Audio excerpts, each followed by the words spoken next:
Alô, Nação Azul, sempre no pedacinho que a galera gosta, em nome dessa marca aqui, KTO, onde a diversão acontece, KTO.com, faça o seu cadastro. O nosso comentário pós-jogo, e para quem foi nas odds aí da KTO e arriscou o palpite na vitória do Bahia, se deu bem. Aliás, vitória maiúscula do Bahia por 4-1. Mas eu destaco aqui nos meus comentários, como título, eu coloco na conta do irresponsável, imprudente Marlon, coloco na conta de Matheus Pereira pela displicência, por ter sido fominha no jogo de hoje, embora seja realmente um craque, é a minha opinião. Pode ser que alguns discordem, mas eu acho que ele joga muito, mas hoje ele não contribuiu da maneira que poderia ter contribuído para o resultado positivo que favorecesse o Cruzeiro. O Cruzeiro saiu até na frente e teve autoridade para fazer 2, 3 gols ou até mais no primeiro tempo. Mas o próprio Matheus Pereira deixou de consagrar o Robert em 2 oportunidades, fominha, resolvendo arriscar e deixando de passar uma bola para um companheiro melhor colocado. Passou uma bola ainda para o Lucas Romero, tudo bem, teve a chance, mas não é atacante. Falhou na finalização, fez cera já no final do primeiro tempo, que permitiu o acréscimo de mais 2 minutos, e com isso o Bahia conseguir o seu empate com o Tassiano aos 54 minutos, porque ele tinha dado um acréscimo de 8 minutos, e aí teve que dar mais 2, então o jogo foi até os 55 minutos do primeiro tempo e não 53, como era o que tinha para acontecer, repito, pelos 8 minutos que ele havia dado de acréscimo. Na conta, então, desses 2 e do Fernando Seabra, a mesmice. É o que eu já venho dizendo, já há tempos, com relação às escalações equivocadas, a falta de coerência das escalações, as incoerências das substituições, na passividade, na demora. Vejam os senhores, Rogério Ceni já voltou para o segundo tempo, empatou o jogo e já meteu 2 caras para incendiar o jogo. A ousadia do treinador. Aí o passivo do Fernando Seabra me vem com a mesma formação, com o mesmo time. Aí realmente não deu para entender. E quando fez, colocando aí o garoto Arthur Viana numa fogueira tremenda, e também colocando o Arthur Gomes, que entrou, aí tinha que entrar mesmo na vaga do Verón, que só fez o gol. Perdeu inclusive um, né? Foi também um lançamento do Matheus Pereira, vamos fazer justiça. E o Arthur Viana entrando na vaga do Lucas Silva. Aí, além de colocar o garoto na fogueira, ele desguarneceu o meio-campo, porque se o Lucas Silva não estava bem, ele tinha que colocar um outro volante, Felipe Machado, que deu conta do recado na partida, na brilhante vitória contra o Fluminense. Não, ele desmonta o meio-campo, para no final virar toda aquela salada. O Cruzeiro fez aos 14 minutos com o Verón. Aí veio o Verón de novo com chance, veio o Lucas Romero, veio o Matheus Pereira deixando de consagrar o Robert, que estava livre pelo lado esquerdo da área, se recebe, fuzilava, fazia os gols. Então aqui, no barato, 3-0 Cruzeiro no primeiro tempo. 3-0 não seria surpresa, não seria nenhuma surpresa, nada de anormal, pelo que o Cruzeiro criou em termos de oportunidades. Aí o Cruzeiro consagra o Tassiano, justamente a marcação que estava forte em cima do ataque do Bahia, em cima do Everaldo, que teve até que sair da área para consagrar o Tassiano, mete um cruzamento, o Tassiano aparece livre no meio da defesa do Cruzeiro para testar e botar a bola no fundo do barbante. Aí os caras voltaram com tudo, né? Com todo o gás. descansados, com essas duas alterações, né, que fez o treinador do Bahia, né? Ele tirou o Penha aí e colocou o Biel, e tirou o Cauli e colocou o Everton Ribeiro, que é um cracaço de bola. Tudo bem, vamos dar méritos também à grande atuação que teve o Everton. E aí o que aconteceu? Aos 24 minutos, o seu Marlon acabou sendo expulso numa entrada imprudente, irresponsável, criminosa, num companheiro de profissão. Não precisava disso, não dosou, exagerou, como já fez contra o Tombense, como fez contra o São Paulo nesse Campeonato Brasileiro, e agora repete a dose. E atinge um companheiro de trabalho. Então, agressão, cabe expulsão, e foi o que fez o árbitro da partida. Depois dessa expulsão irresponsável, eu até chamava a atenção do nosso narrador das multidões, o Wellington Ferreira, e disse: olha, eu agora vou torcer pro tempo correr, assim, o relógio, ó, passar rápido mesmo e acabar o jogo para ver se a gente salva pelo menos um pontinho. Mas não teve como. Aí o Bahia chegou com o Oscar, com a defesa assistindo, o Biel escorando e a facilidade. Depois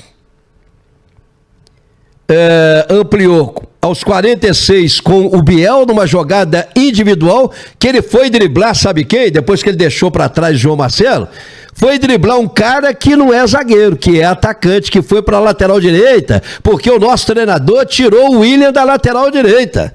E mais uma incoerência, botou um atacante ali guarnecendo o setor de defesa, setor direito, se ala, se lateral, não sei, só ele pode explicar. Aí ele leva o Heber Palacios para o banco, deixa fora o João Pedro, o atacante, leva Rafael Bilu, que nem entra nos jogos, fica lá para compor o banco de reserva, para viajar. Olha a incoerência desse treinador, gente. Aí ele leva o Palacios, que é lateral direito, e não coloca o Palacios. Vai botar um atacante ali no setor. Aí o Biel vai e dribla justamente o cara que não é zagueiro. Se desvencilha também na marcação aí, combatido que foi pelo Arthur Gomes, que não tem nada a ver com isso, tem culpa alguma. Tem culpa alguma, culpa é de quem escala, né? E o Oscar, para acabar com tudo, acabar com a festa, aos 54 minutos. É isso mesmo, né, professor? 54 minutos ou 51? Não sei se eu estou equivocado. Acho que sim. E aí fechou a conta 4-1. E olha, se tem mais 2, 3 minutos, o Bahia ia enfiar o quinto, porque como o Cruzeiro estava uma salada, isso fatalmente iria acontecer. Pelo primeiro tempo, o Cruzeiro perdeu o que estava fácil, ou que parecia estar fácil. Ao meu ver, estava fácil sim, pela construção das jogadas, das oportunidades, principalmente, porque o Bahia em casa joga e deixa jogar. E estava desesperado em busca do empate, então os espaços surgiram para os contragolpes, para os lançamentos do Matheus Pereira. E aí o Verón e o São Lucas Romero perdendo então as oportunidades. E aí marcando com os olhos, né? No primeiro tempo, o Cruzeiro permitiu esse empate do Bahia. Final 4-1 para a equipe do Bahia. Então eu coloco sim na conta do seu Marlon, principalmente na conta do seu Marlon, né? Porque o jogo ainda estava 1-1 e o Cruzeiro com 11 contra 11 poderia, num lance ou outro até resolver, ou ao menos levar esse pontinho de Salvador nesse jogo de 6 pontos em que prevaleceu a vitória do Bahia. Na conta do Matheus Pereira, repito, por ter sido fominha, né? Hoje realmente não teve aquela participação, aquela autoridade que ele tinha que ter como camisa 10, como craque do time. E o treinador Seabra, eu tô falando, não é de hoje. Gente, time grande tem que ter técnico grande. Time grande, vou repetir, tem que ter técnico grande. E o seu Seabra está dando mole para o azar. Está dando sopa. Porque essa diretoria do Cruzeiro é uma diretoria eficiente, uma diretoria experiente, que tem visão e que na hora que vê que a coisa não vai dar certo com o seu Fernando Seabra, vai mudar. O seu Matos vai lá e busca um treinador que for do desejo, da vontade ou dos sonhos do dono do clube, do dono da SAF, que é o Pedro Lourenço, que não vem medindo esforços nas contratações, e não seria diferente para trazer um treinador qualificado, um treinador com bagagem, com cara de Série A, para não fazer o que vem fazendo o seu Seabra e essa salada que ele fez. Me digam como que ficou o time do Cruzeiro com todas essas alterações que ele fez. Ele tirou aqui o Lucas Silva, ele tirou o Lucas Romero, botou Vitinho, que não é volante, ele botou Arthur Gomes de lateral direito, algumas vezes funcionando como zagueiro, como no lance do gol do Biel, e por aí vai. Então só ele pode explicar essa salada dele. Eu sei que o seu Fernando Seabra é técnico. Eu estou falando do técnico. Ele não faz gol. Ele não perde gol, como perdeu o Matheus Pereira, como perdeu o Verão, como perdeu o Lucas Romero. Tudo bem. Fica essa ressalva. Estou falando do comando, da visão de jogo dele, do estudo de jogo que ele faz à beira do gramado e dessas alterações incoerentes e desses jogadores que ele leva para o banco de reservas e acaba nem colocando. Hoje ele puniu, por exemplo, o Felipe Machado pela atuação boa que ele teve contra o Fluminense. Então, se tivesse que mexer ali no meio-campo, mexesse botando o seu Felipe Machado, tirando o Ramiro, botasse o Japa logo na volta para o segundo tempo para reforçar a marcação, porque ele viu que o Bahia, com as duas alterações, iria para cima, partiria com tudo para cima, porque não restava outra alternativa em casa com o apoio da torcida, é buscar a vitória, e é assim que todo time joga em seus domínios. Não vou me alongar. É o que eu penso. Diretoria do Cruzeiro, chamem o seu Marlon, multa vai ser pouco, tem que amargar o banco, mesmo sem o Kaique. Bota o Japa nessa lateral esquerda que ele já jogou assim na base, porque o seu Marlon prejudicou assintosamente o Cruzeiro nesta derrota para o Bahia, sem tirar os méritos do time baiano. Mas a lambança toda foi do seu Marlon, foi do Cruzeiro, foram das alterações equivocadas e sem lógica. E essa salada feita pelo seu Fernando Seabra, depois de uma vitória tão brilhante contra o Fluminense, não necessariamente o Cruzeiro poderia passar por essa vergonha hoje que passou na Boa Terra em Salvador. É o que eu penso. Você discorde ou não, dê a sua opinião. Aqui não tem dono da verdade.